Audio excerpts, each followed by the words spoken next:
हम लोग श्रीमद् भागवतम के तीसरे स्कंद के 30वें अध्याय के 9वें और 10वें श्लोक को पढ़ेंगे। तो आप जानते हैं कि जीव के अज्ञान का वर्णन कर रहे हैं भगवान 14 श्लोक में, तो उसमें एक क्रम प्राप्त श्लोक है। मेरे पीछे बोलिए।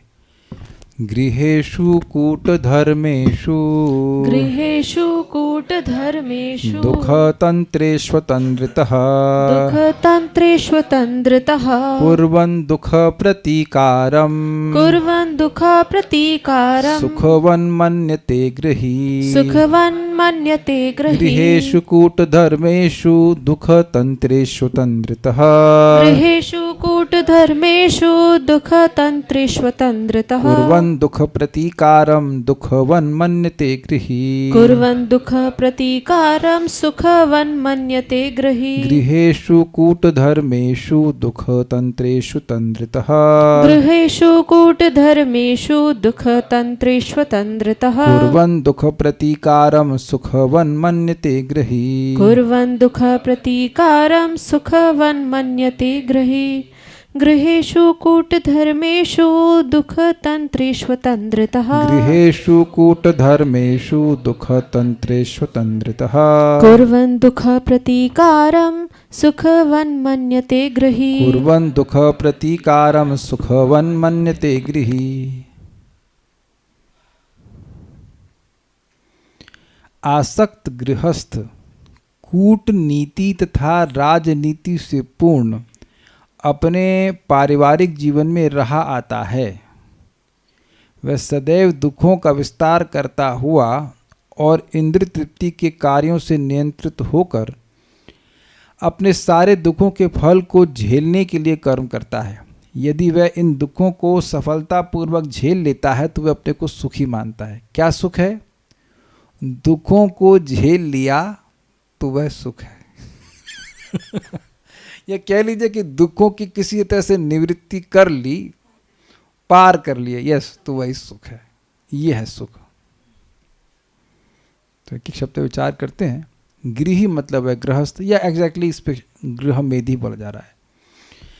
गृहेषु घर के, दुख तंत्रेषु, और इसका अनुवाद इतना सुंदर कहा गया, दुख फैलाने वाले, मतलब बुरा पढ़ लेते हैं। दुख तंत्रेषु कूट धर्मेषु, कपट पूर्ण कर्मों में अतंत्रता, आलस्य रहित होकर।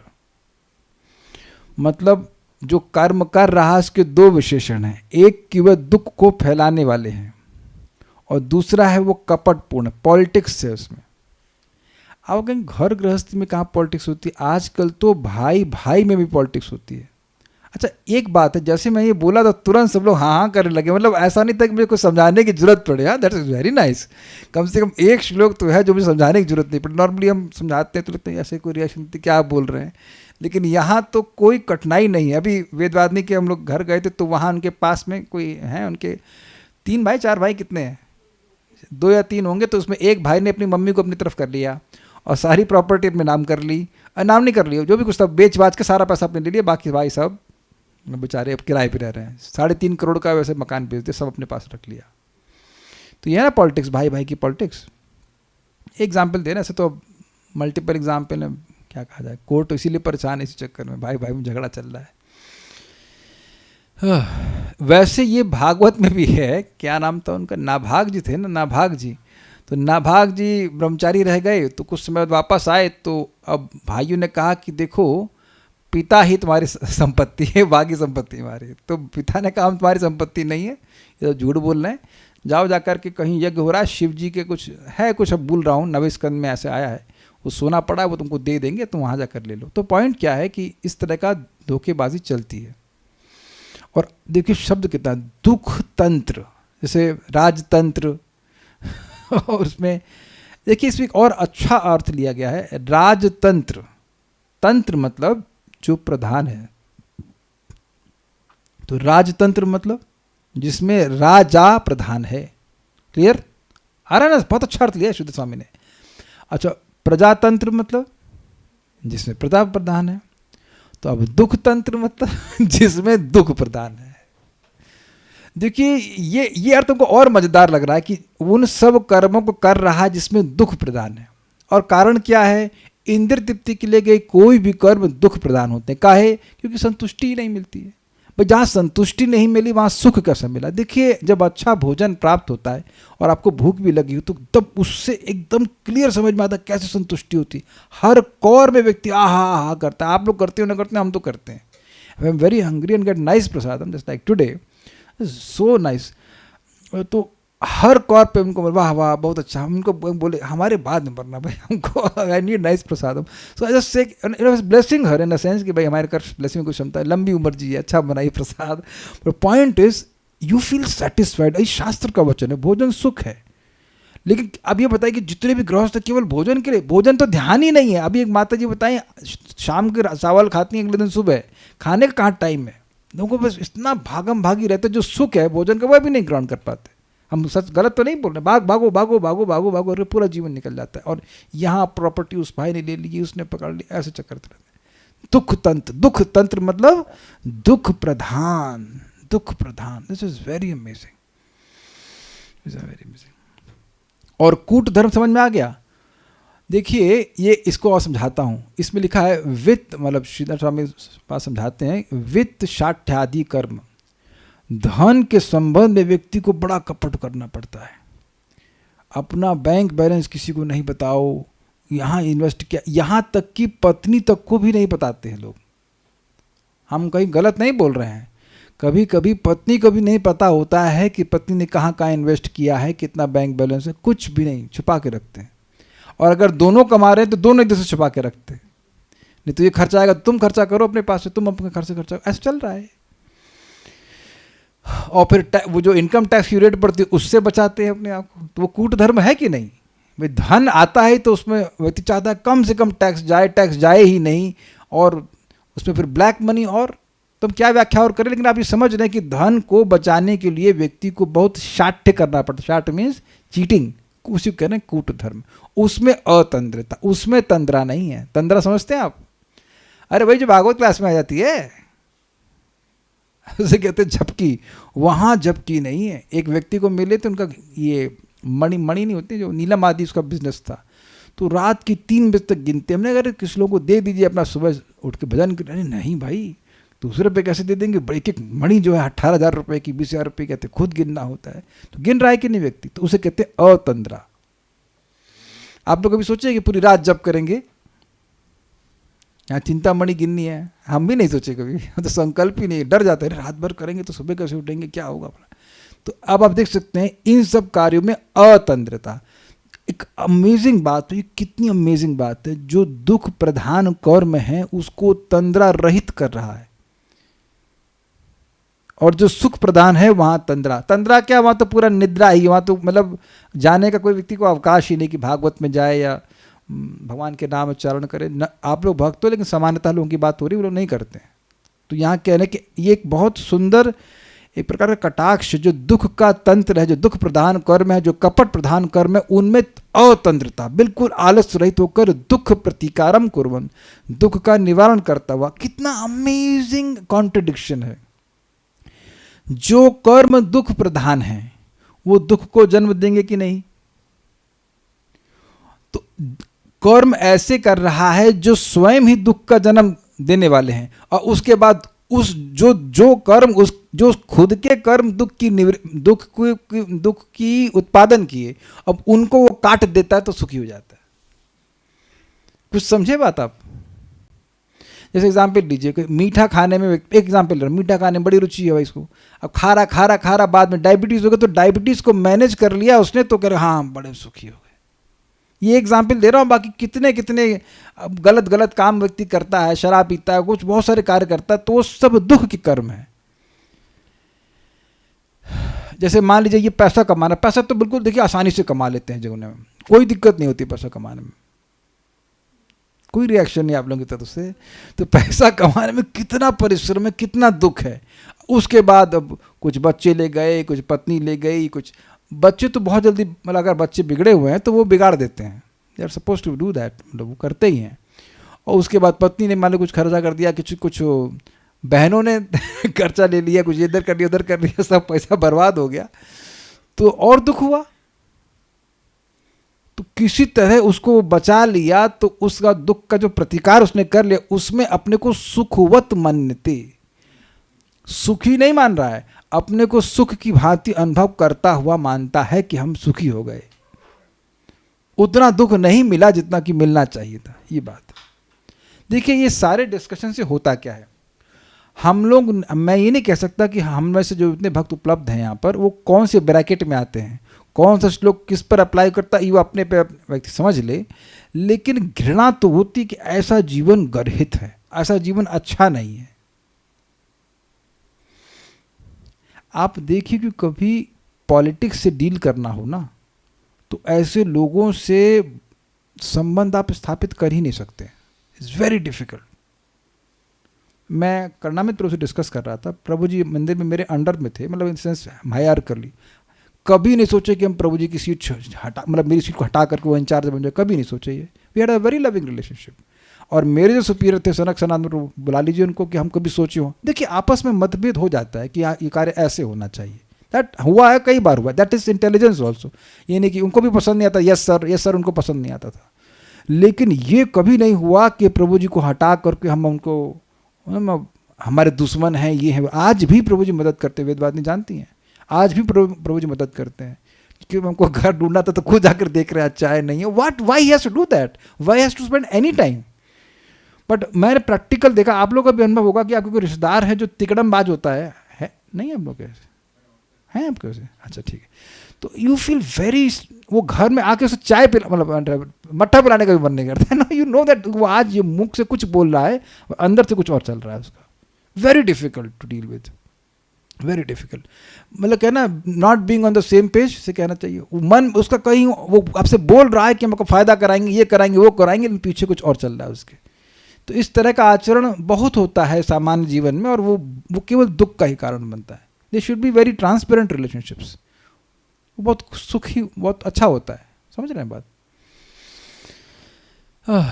तो किसी तरह दुख का प्रतिकार हो गया तो अपने को सुख मान रहे। भावार्थ दीपिका, गृहस्थ मनुष्य को दुख तंत्रिषु अर्थात दुख प्रधान, मतलब दुख प्रधान मतलब थोड़ा सुख है और मेजॉरिटी में दुख है।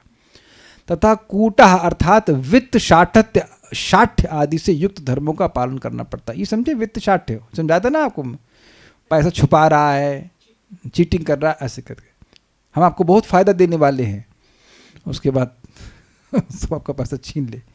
सारार्थ दर्शनी ये सेम है। कूट धर्मेशु, कूट से अभिप्राय कपटता है, अर्थात वित्त शाठ्यादि बहुल धर्म समूह जहाँ हैं वैसे दुख प्रधान गृह धर्म है, मतलब जहाँ पे चीटिंग करनी ही पड़ती ऐसे धर्म को पालन करना पड़ता है पैसे के संबंध में। देखिए एक बात स्पष्ट है कि अगर हृदय सरल नहीं रखा है तो व्यक्ति खुद ही परेशान रहता है। Whenever we have cheated someway, आपने कभी ना कभी किसी ना किसी को धोखा जरूर दिया हुआ है कि नहीं, मत कहना कि नहीं दिया, बट आप देखिए कि उसके बाद आपका हृदय अच्छा नहीं होता है, यू डोंट फील गुड, है कि नहीं? आप सब लोग भक्त हैं और आप लोग अभक्त का जीवन भी जी चुके हैं, ऐसा मत सोचना कि पैदा होते से लोग भक्ति किए हैं। लेकिन आप जितनी बार, हम लोग कभी भी देखिए किसी को धोखा दिए किसी भी तरह से, वो अच्छा नहीं लगता, झूठ बोले अच्छा नहीं लगता। तो अब इसी में जो व्यक्ति दिनों रात लगा पड़ा है तो सुख कैसे हो सकता है? ये बात यहाँ बोल रहा है। तात्पर्य पढ़िए। भगवद गीता में भगवान स्वयं प्रमाणित करते हैं कि यह संसार कष्टों से पूर्ण नश्वर स्थान है। इस जगत में व्यक्तिगत या पारिवारिक, सामाजिक या राष्ट्रीय सुख का प्रश्न ही नहीं उठता। बड़ी सुंदर बात है। डिप्लोमेसी में लोग कहते हैं देयर आर नो फ्रेंड्स। ये एक प्रसिद्ध बात है कि जो डिप्लोमेसी, राजनीति समझते हैं, राजनीति को तो डिप्लोमेसी कहते हैं, क्या कहते हैं इसको? कूटनीति कहते हैं, समथिंग, आई थिंक कूटनीति कहते हैं। कोई दोस्त नहीं है, मतलब कोई कहे कि भारत का ये अमुक देश दोस्त है ना, उनके इंटरेस्ट हैं, जब तक इंटरेस्ट मैच कर रहा है तब तक मित्रता है, नहीं तो फिर तुरंत दुश्मनी हो जाती है, एटलीस्ट न्यूट्रल हो जाते हैं, कोई दोस्ती नहीं है। तो जैसे राष्ट्रीय स्तर पर है ऐसे पारिवारिक सामाजिक स्तर पर भी लोगों के लिए है। आप ये देखिएगा कि सामान्यतः लोग हमारे कल्याण के बारे में सोचते नहीं हैं, they are least bothered, they don't think. हम कुछ गलत तो नहीं कह रहे ना, वो बोलेंगे भले कि आप आपका फ़ायदा कराना चाहते हैं, लेकिन वो आप अपना ही फ़ायदा कराना चाहते हैं। अभी कुछ तो हुआ था मेरे संग, चीटिंग तो होती ही रहती है, लेकिन अभी आप भूल रहा हूँ, कोई तो कह रहा था बड़ा फ़ायदा, आम कुछ नहीं है। हाँ, वो सेब वाला तो चीटिंग करता ही, वो तो नीचे की पेटी में सब काले काले गंदे सेब, ऊपर वाले अच्छे थे, वो तो सबके संग हुआ होगा, कहीं और भी हुआ था। It happens, cheating happens like this. ठीक है, पढ़िए आगे। यदि कहीं सुख के नाम पर कुछ हो रहा है तो वह भी मोह है। जहाँ है वह हो गया ना, आगे। इस जगत में सुख का अर्थ है दुख के फलों को सफलतापूर्वक झेलना।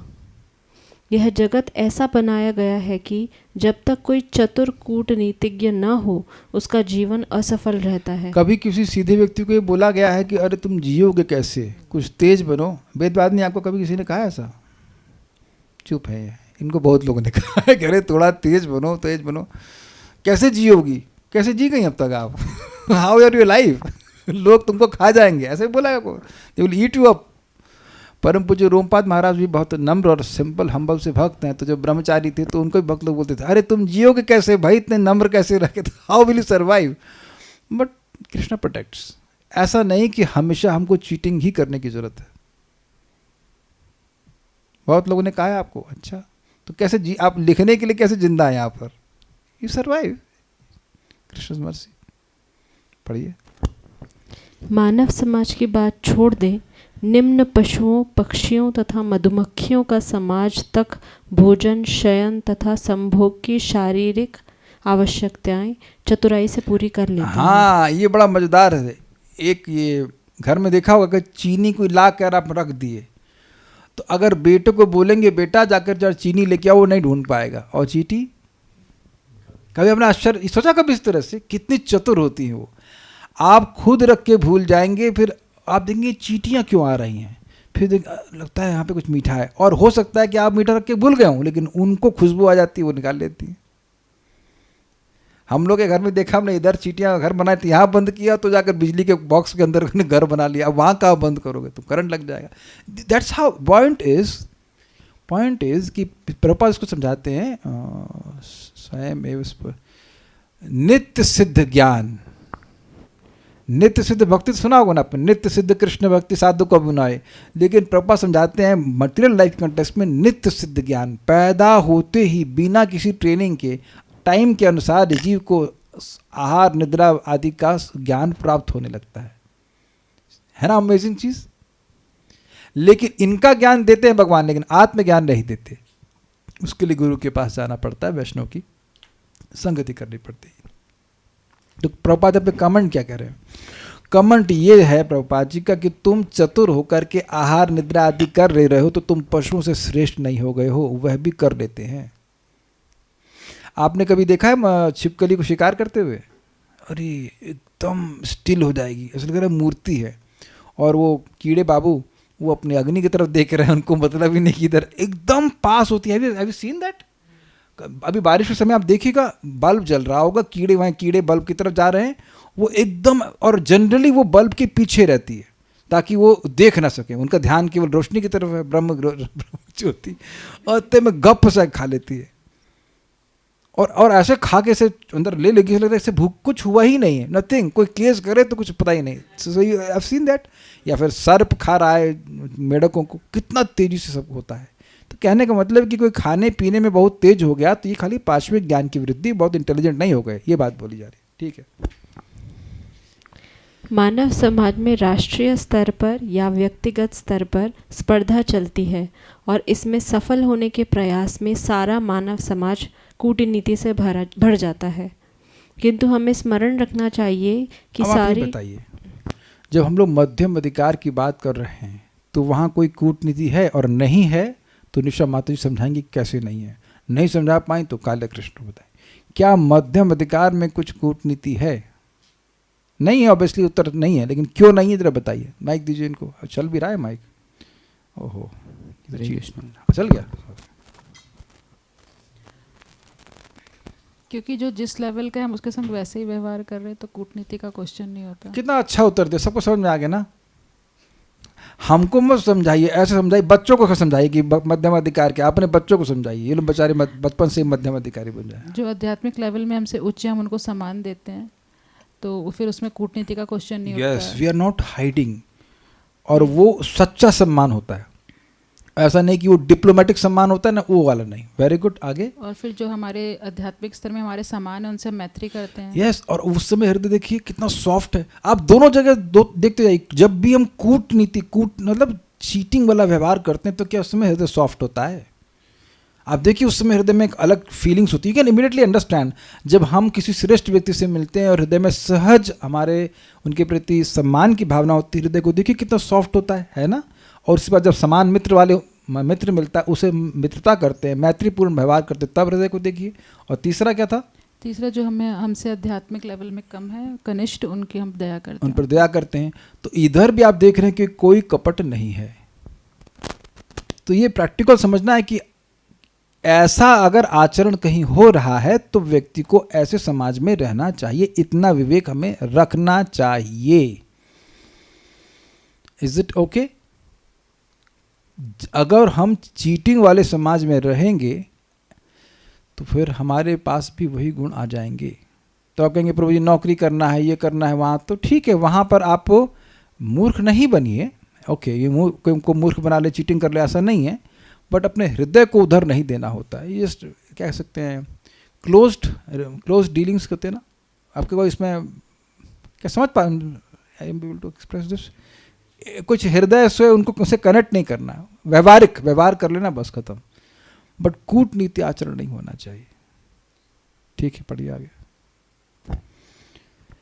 किंतु हमें स्मरण रखना चाहिए कि सारी कूटनीति तथा जीवन संघर्ष में सारी बुद्धि के होते हुए भी सारी वस्तुएं परमेश्वर की इच्छा होने पर क्षण भर में समाप्त हो जाएंगी। समझी बात ये है कि कोई व्यक्ति बड़ा चतुर है, बहुत चतुराई कर रहा है, लेकिन तुम्हारी सारी चतुराई मृत्यु के समय नष्ट हो जाएगी। और मृत्यु के समय ही नहीं, मृत्यु के पहले भी अगर भगवान चाहेंगे तो जितना व्यक्ति सबको से बटोरा है वो सब छीन लिया जाएगा।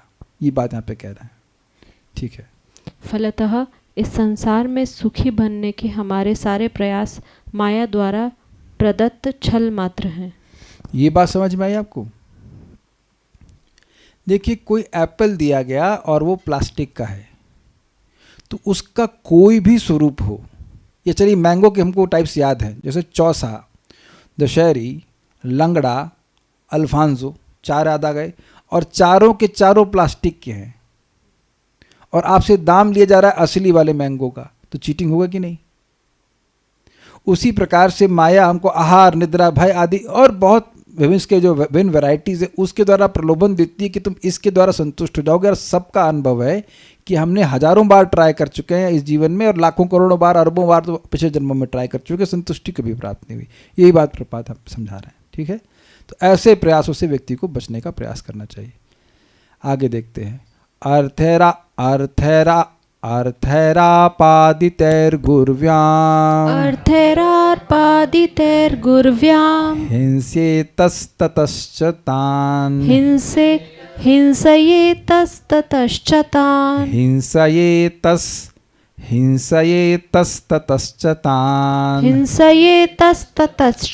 पुष्णाति येषां पोषेण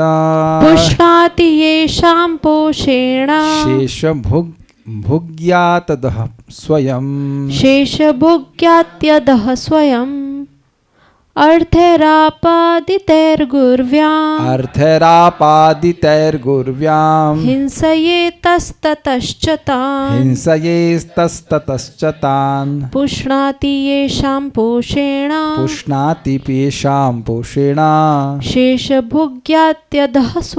शेषभुग्यात्यदः स्वयं। वह इधर उधर हिंसा करके धन प्राप्त करता है, और यद्यपि वह इसे अपने परिवार के भरण पोषण में लगाता है, किंतु स्वयं इस प्रकार से खरीदे भोजन का अल्पांश ही ग्रहण करता है। इस तरह वह उन लोगों के लिए नरक जाता है जिनके लिए उसने अवैध ढंग से धन कमाया था। ये बात समझ में आई? बोला क्या? उसने हिंसा करी, पैसे कमाए, लेकिन जो भोजन आदि लाए उसके बच्चे खा गए और उसको मिला बहुत कम। अब देखिए, ये देखा गया है कि पिताजी कुछ लाए थे और माँ ने बनाया, मतलब पत्नी ने बनाया, लेकिन पिताजी को लेट हो गया तो बच्चे उसमें से काफ़ी अंश खा गए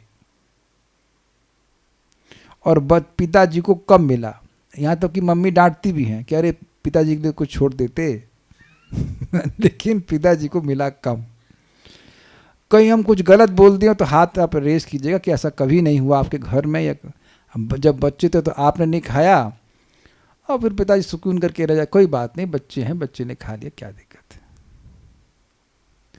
ये स्पेशली अब अभक्त जीवन में चलता है। भक्त लोग तो खैर सोचते हैं आई डोंट थिंक सो लेकिन चलिए, प्रसाद तो थोड़ा भी मिल जाए कोई बात नहीं, लेकिन ऐसा है, ऐसा होता है। और केवल खाने की बात नहीं, और सुविधाओं की भी बात होती है। इतः ततः, यहाँ वहाँ, मतलब इधर उधर जहाँ मौका मिल गया। गुर्व्याम हिंसया, महान हिंसा के द्वारा, आपादितई अर्थई, संचित धन से, च मतलब वह कैसे हो गया, वह नहीं होगा, वह तो गलत आ गया इसमें। और से, और न से, अब जो भी ठीक है, अब चा आ गया तो आ गया, लेकिन चा वह मैंने वह नहीं होता, ठीक है। वह तान पुष्णाति, उन लोगों का पालन पोषण करता है। ये मैंने पहले भी बताया था कि कुछ पाप करके भी अगर पालन करना पड़े तो पाप किया जा सकता कुछ, लेकिन दूसरों यहाँ तहाँ महान हिंसा करके पालन नहीं करना चाहिए। जैसे कि वो पशुओं को मार करके या शराब आदि बेच करके, ये कोई तरीका नहीं है पालन करने का। ये बात यहाँ पे समझनी होगी। ये शाम पोषण शेष भुक, जिनके पालन पोषण में उनसे बचा अन्न खाता है। शेष भुक मतलब वो जो छोड़ दिए, जरूरी नहीं है कि वो झूठा ही खाए, लेकिन मतलब जो बच गया वो खाने को उसको मिलता है, ये बात है। तो आप देख रहे हैं कि स्थिति बड़ी खराब है, ये बात है। और स्वयं अधयाति, अपने आप अधोगति में जाता है, मतलब क्योंकि पाप किया है इसलिए उन लोगों के लिए तो उसको नरक जाना पड़ जाएगा, ये बात है। भावार्थ दीपिका, भयंकर हिंसा वृत्ति से प्राप्त धन के द्वारा अज्ञानी मानव उन लोगों का पालन पोषण करता है जिन लोगों का पोषण करने के कारण उसको नरक में जाना पड़ता है। अब पता नहीं उन लोगों को जाना पड़ता है कि नहीं, लेकिन जैसे वाल्मीकि जी ने, आप जानते हैं उस कथा को, तो पूछा गया कि जाओ जाके पूछ के आओ माता पिता को, तुम ऐसा पाप कर रहे हो कि तुम्हारा पाप भोगेंगे, तो सबने मना कर दिया। तो उससे लगता है कि शायद उनको न जाना पड़े, आई डोंट नो जाना पड़ेगा कि नहीं, लेकिन इस व्यक्ति को जिसने पाप किया है, किसी का मर्डर किया है, किसी की चोरी करी, तो उन्हें तो निश्चित उसको तो जाना ही पड़ेगा, उसने तो पाप किया है।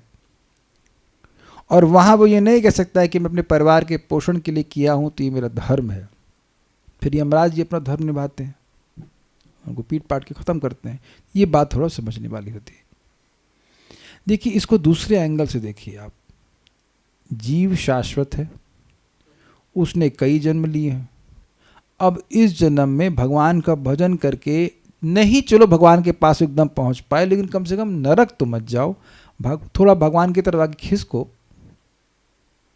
लेकिन कुछ समय के लिए जो लोग मिले हैं, जिनको हम जानते भी नहीं हैं, जिनको हम अन्यथा रूप में जानते हैं, दिस लैंग्वेज इज क्लियर, अन्यथा means not what they are, जो वो हैं वो नहीं जानते हैं, हम उनको उस रूप में जानते हैं जो हमने उनको नाम और नाम रख दिए। रूप तो चलो भगवान ने दिया है, नाम रख दिए हैं, बेटा बेटी चाचा ताई जो भी है।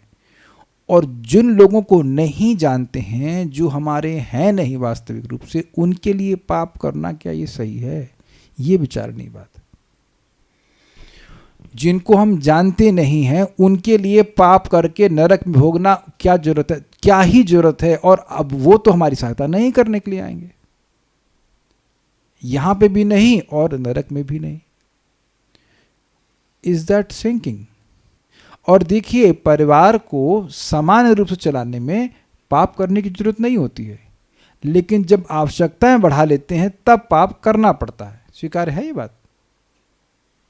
भाई और अधिक पैसा, और अधिक पैसा, और अधिक पैसा चाहिए, और आवश्यकताएं, और अच्छे कपड़े, और गहने, और ये सारी चीज चाहिए, तभी ना पाप करना पड़ेगा। काले कृष्ण प्रभु को लग रहा कुछ डाउट हो रहा है। दूसरे स्पेक्ट्रम में देख रहे हैं, कहाँ पे, कौन से ब्रह्मांड में देखे आपने? इनकम बहुत कम। देखिए प्रभु जी, खेती करके लोग जी लेते हैं। हमारी दादी बता रही थी, उनके पिताजी बहुत ज़्यादा नहीं कमाते थे, लेकिन जो भी मौसम का फल था अच्छे से सबको बराबर से, जितना कि सबको बराबर से खाने को मिलता था, और सादा कपड़ा पहनते थे। क्यों? कौन सी वीर हैं आप? महावीर प्रभु। हाँ, तो महावीर प्रभु, ये हम गलत कह रहे हैं? आपके बचपन में ये था ना कि फ्लैशी कपड़े नहीं पहनते थे? सुंदरा माता जी, गलत बोल रहा हूँ? नहीं ना। जितने भी लोग थोड़े लाइक 60 के होंगे वो इस बात को स्वीकार, आर्य स्वामी प्रभु आप भी जानते हैं, इसको मानेंगे ना कि आप बचपन में आपके पिताजी खाने पीने में कोई कमी नहीं रखते होंगे, लेकिन कपड़ा सादा रहता था, है क्यों नहीं? जब केवल कपड़ा सादा पहनी, देखिए कितना पैसा बच जाता है। कोई विरोध हो तो बताइएगा। हमने तो आज तक 5,000 रुपये के जूते नहीं पहने, लेकिन हमने देखा है लोग, मतलब वो नाइकी फाइकी के आते हैं 5,000 नहीं। आजकल 5,000 छोटी सी बच्चे का जूता, बच्चा नहीं जो बोल नहीं सकता, उसको क्रॉक्स, वो शायद 5,000 या 3,000 पता नहीं कितने रुपए के।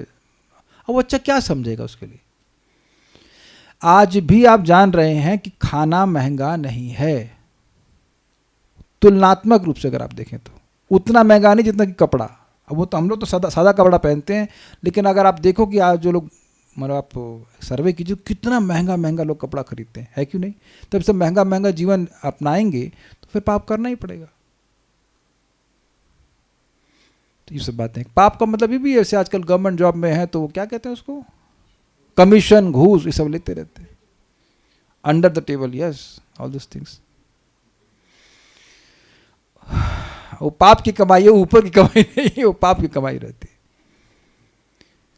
चूंकि वह, अरे ये छोड़ दीजिए, हमको इतनी हंसी आती है कि एक बार मैं उस वक्त मंदिर में मैनेजर था, तो डिवोटी किचन भी हमारे कुछ अंडर में था, तो हमें व्यक्ति को लिफ्ट दिए, नहीं वृंदावन में। उन्होंने क्या, कैसे बात थोड़ी देर के लिए लिफ्ट दी होगी, उन्होंने क्या कहते हैं, आलू का हम कॉन्ट्रैक्टर है। तो एक बोले, मैंने मुझसे पूछे क्या है, मैंने मंदिर में मैनेजर, आलू हम 10% कमीशन आपको देंगे, आलू हमसे खरीदिए। हमने कहा तेरे को लिफ्ट दी थी कि तेरे को तुझसे कमीशन लेंगे, थोड़ा लिफ्ट दी। अब सरप्राइज्ड, मतलब साधु ड्रेस में हूँ मैं, लाल कपड़े में था, तो वही खट से बोलता है। अरे कुछ सोचेगा ना आदमी, कोई लाल कपड़े में साधु है तो वही कम से कम ये तो कमीशन नहीं लेगा, सीधे धड़ से कि 10% कमीशन आपको देंगे, आलू हमसे खरीद दीजिए। मंदिर में भी नहीं छोड़ते हैं लोग।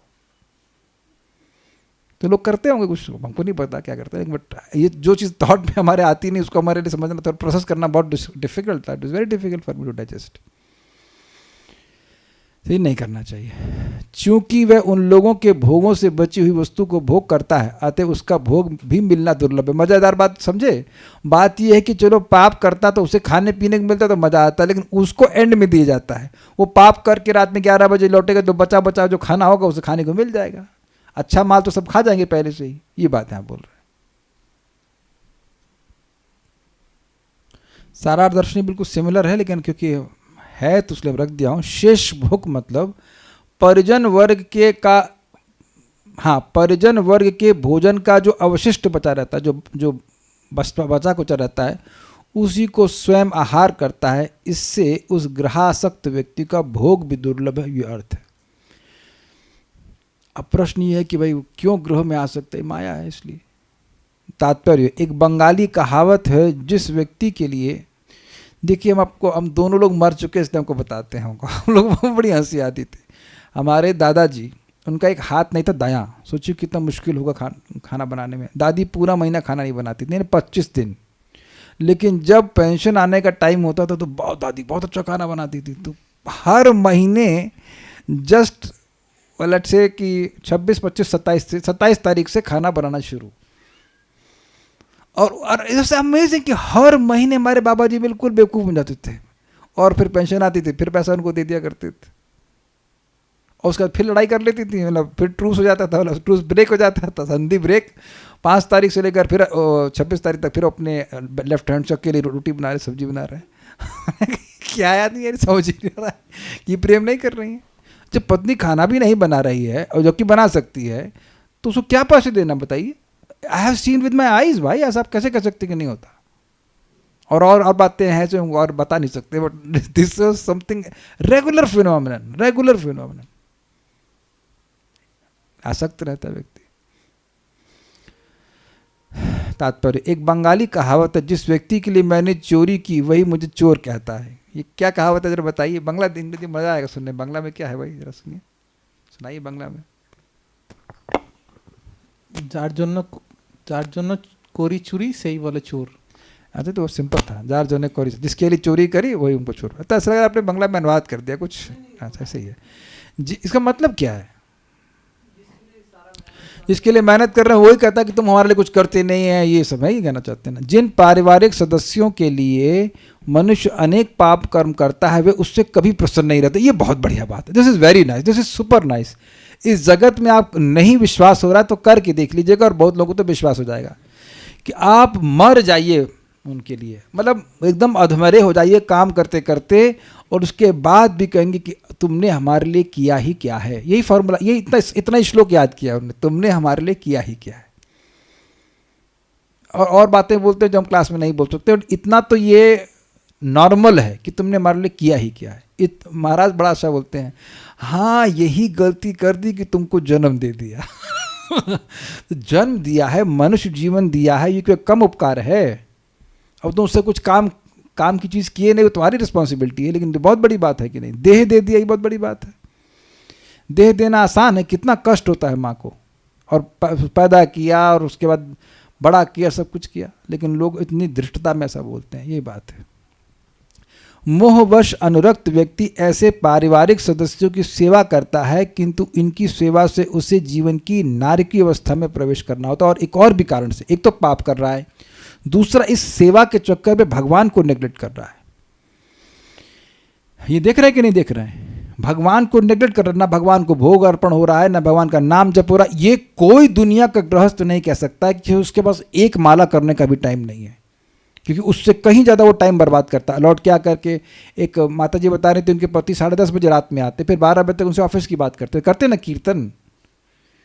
तो ऑफिस का कीर्तन करने के बजाय हरे कृष्ण जप सकते थे। ये जल्दी सोकर सुबह उठ जाते। चलो मैं मान लिया कि रात में आप थक गए, फर्स्ट क्लास, नो प्रॉब्लम, जल्दी सो जाओ, सुबह उठ जाओ। 10 बजे वो ऑफिस जाते हैं तो कम से कम 7 बजे तक उठ जाओ भैया। 7 बजे उठ करके 3 घंटा फिर भी है, तो पॉइंट क्या है, उधर मती जाती ही नहीं है। ये प्रॉब्लम है। भगवान को भी निगलेक्ट करे। कुछ तो भगवान बोल रहे स्वल्पमस्य पे धर्म से, कुछ तो भगवान का भजन होना चाहिए। एक माला करने का भी समय नहीं लोगों के पास। ये बात यहाँ पर बात बोल रहे हैं।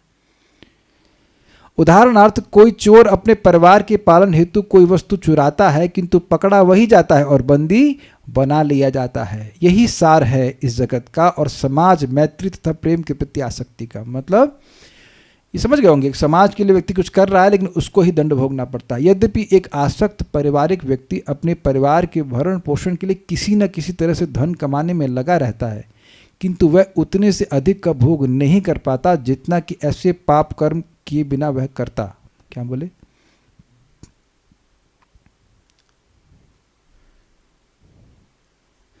किंतु वह उतने से अधिक का भोग नहीं कर पाता जितना कि ऐसे पाप कर्म किए बिना वह करता। पॉइंट क्या है? पॉइंट यह है कि भाई बिना पाप किए भी वो 4 रोटी खाता, और पाप कर्म करने के बाद भी 4 रोटी खाएगा, तो फायदा क्या पाप करने का? ये बात है।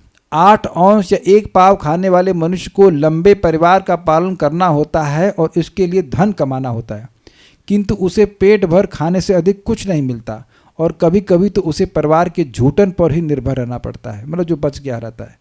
अनुचित साधनों से भी धन कमाकर वह स्वयं जीवन का आनंद नहीं उठा पाता। यही आवरणात्मिका माया है। मतलब उसके ज्ञान को ढकी हुई कि तुम भैया दुख भोग रहे हो, वही सोच रहा है कि मैं बड़ा सुखी हूँ, मैं बड़ा सुखी हूँ। समाज, देश तथा समुदाय की भ्रामक सेवा की प्रक्रिया सर्वत्र एक सरीकी है, मतलब एक जैसी, चाहे परिवार की करो, चाहे समाज की करो, चाहे देश की करो, चाहे समुदाय की करो, सब भ्रामक से कोई व्यक्ति संतुष्ट नहीं होता। यही सिद्धांत बड़े से बड़े राष्ट्र नेताओं पर भी लागू होता है। कभी कभी ऐसा राष्ट्र नेता जिसकी देश सेवाएं महान होती हैं, अपने ही देशवासियों द्वारा मार दिया जाता है। अब समझ रहे किसकी बात हो रही है? क्योंकि उसकी सेवाएं अनियमित होती हैं, इररेगुलेटेड, किसी को संतुष्ट करती हैं, किसी को नहीं संतुष्ट करती हैं। दूसरे शब्दों में, कोई भी व्यक्ति अपने आश्रितों को इस मोहमयी सेवा से संतुष्ट नहीं कर सकता। This is very nice line. देखिए, उद्देश्य है माँ का, पिता का या और किसी का भी कि मैं अपने डिपेंडेंट्स को, अपने आश्रितों को संतुष्ट कर दूं, फाइन। लेकिन जब तक हम किसी को भगवान से कनेक्ट नहीं करेंगे वो संतुष्ट होगा ही नहीं। इसलिए उसका यह कहना कि तुमने हमारे लिए कुछ नहीं किया है, वो गलत नहीं है। जैसे भूखा व्यक्ति है, उसको आप सुंघा दीजिए कुछ इत्र सुखा दीजिए, पानी दे दीजिए, कुछ भी कीजिए, लेकिन जब तक भोजन नहीं देंगे वो यही कहेगा कि तुमने हमारे लिए कुछ नहीं किया। स्वीकार है कि नहीं? और आपने, वो गलत नहीं कह रहा है। उसी तरह से जो शिष्य हों, चाहे वो बेटे हों, बच्चे हों, चाहे कोई भी हो, कोई भी डिपेंडेंट हो, कोई भी आश्रित हो, अगर उसको भगवान से कनेक्ट नहीं किया है तो उसके संग हमने धोखा ही किया, वो संतुष्ट नहीं होगा। इसीलिए यहाँ बात बोल रहा है ऐसी। यद्यपि वह इस सेवा से अलग नहीं हो सकता, क्योंकि उसकी स्वाभाविक स्थिति ही सेवक की। ये बात तो समझ में आ रही है कि हम सेवा करना नहीं छोड़ सकते हैं, वे स्वरूपतः हम सेवक हैं।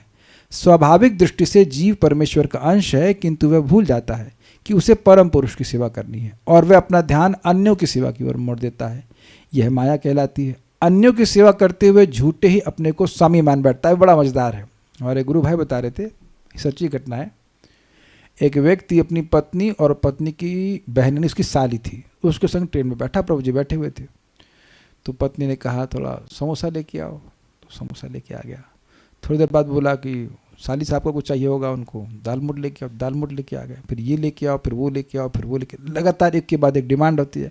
वो खींच के बोला, मैं तुम्हारा नौकर हूँ क्या? तो पत्नी बेशर्मी से बोलती है हाँ। वहीं चुपचाप भाई सब बैठ लेते हैं। This out is there. तो वो सोच रहा है कि मैं स्वामी हूं, लेकिन है एक्चुअली सेवक, और अपनी आसक्ति के कारण उनकी सेवा कर रहा है। की सुख पाइया, what happiness I have got, ये सोचने का मौका नहीं रहता। परिवार का मुखिया अपने को परिवार का स्वामी मानता है, और महाराज बहुत अच्छी बात बोलते हैं, ये हमने आंखों से देखा है, बहुत एकदम आंखों से देखा है। महाराज समझा रहे थे कि कभी कभी जब व्यक्ति बूढ़ा हो जाता है और वो खांसता है, वो बेड से उठ नहीं सकता है और गाली देता है कि कोई हमारा सुनने वाला नहीं यार, जो भी गाला माला करता होगा, तो अब उसके बाद अगर उसे थोड़ा पानी दे दिया जाए या रोटी दे दी जाए तो हाँ हमारी अभी भी घर में चलती है। और ये मैंने देखा है अपनी आंखों से। हम लोग इधर राजस्थान में कहीं भीलवाड़ा कहीं पे बस पार्टी ले गए थे, तो उस रात कहीं रुके थे, तो उस घर में रुके थे, कुछ था, तो देखा एक मतलब वहाँ के जो मुख्य व्यक्ति, तो वो बिल्कुल अब चारपाई रिडन कह रही, चारपाई से हिल नहीं सकते, लेकिन वहीं थूक रहे हैं, और बगल में पिकदान उसमें थूक रहे हैं, और मतलब बड़बड़ करते रहते हैं। कुछ रोटी मिल गई जैसे कुत्ते को दी जाती है, तो मानते हैं कि हाँ अभी मैं स्वामी हूँ यहाँ का। एकदम आंखों से देखी हुई बात, आंखों से देखी हुई बात, ये स्थिति हो जाती है। ये आगे और डिटेल में वर्णन हो जाएगा। परिवार का मुखिया अपने को परिवार का स्वामी मानता है, अथवा राष्ट्र का नेता अपने को राष्ट्र का स्वामी मानता है, किंतु वास्तव में वह माया की सेवा करता है, और माया की सेवा करने से वह धीरे धीरे नरक को जाता है। मतलब तुरंत नहीं जाता है, लेकिन एक ऐसे धीरे जाके फिर गिर जाता है मरने के बाद। अतः बुद्धिमान मनुष्य को कृष्ण भावनामृत के बिंदु तक पहुंचकर भगवान की सेवा में लग जाना चाहिए, और अपना सारा जीवन, सारा धन, सारी बुद्धि तथा सारे बोलने की शक्ति उसी में लगा देना चाहिए। प्राणेर अर्थिर धिया वाचा श्रेय आचरणम सदा। तो सेवा तो हम करना नहीं रोक सकते, भगवान की सेवा करेंगे तो कल्याण होगा। बड़ी स्पष्ट बात है, कोई पूछना तो होगा नहीं मेरे ख्याल में, नहीं, बहुत लोगों ने कहा है। Okay, so will stop here. और कोई प्रश्न नहीं? तो ज्ञान के बारे में कुछ ज्ञान प्राप्त हुआ। Will stop here.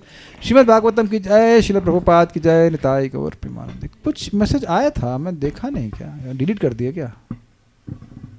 ठीक है, फाइन।